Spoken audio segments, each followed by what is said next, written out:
ვაგრძელებთ ქვიზების სერიას, ამჯერად ხელოვნების მიმდინარეობების შესახებ. კითხვა პირველი. ხელოვნების რომელი მიმდინარეობის მთავარი იდეა იყო ტექნოლოგიური პროგრესის, სიჩქარის, ინდუსტრიული ქალაქებისა და მანქანების განდიდება მე-20 საუკუნის დასაწყისში?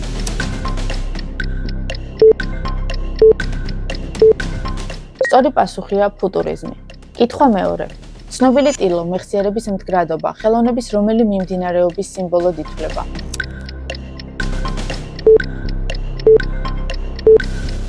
სწორი პასუხია სიურეალიზმი. კითხვა მესამე. ხელოვნების რომელი მიმდინარეობის წარმომადგენლები იყვნენ ანრი მატისი და ანდრე დერენი, რომელთა ნამუშევრებიც გამოირჩეოდა არაბუნებრივად მკვეთრი, ველური ფერებითა და გამარტივებული ფორმებით.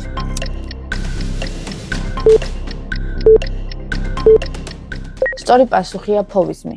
კითხვა მეოთხე. რომელმა მიმდინარეობამ შემოიტანა ხელოვნებაში ყოველდღიური, მასობრივი მოხმარების საგნები, რითაც წაშალა ზღვარი მაღალ ხელოვნებასა და პოპულარულ კულტურას შორის?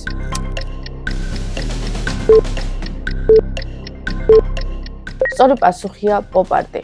კითხვა მეხუთე.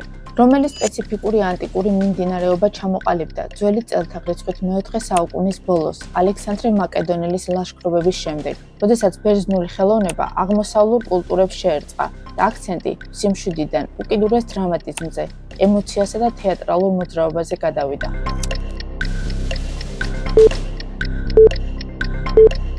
სწორი პასუხია ელინიზმი. შენი შედეგი გაგვიზიარე კომენტარებში. მეტი საინტერესო ვიდეოსთვის კი გამოიწერე არხი.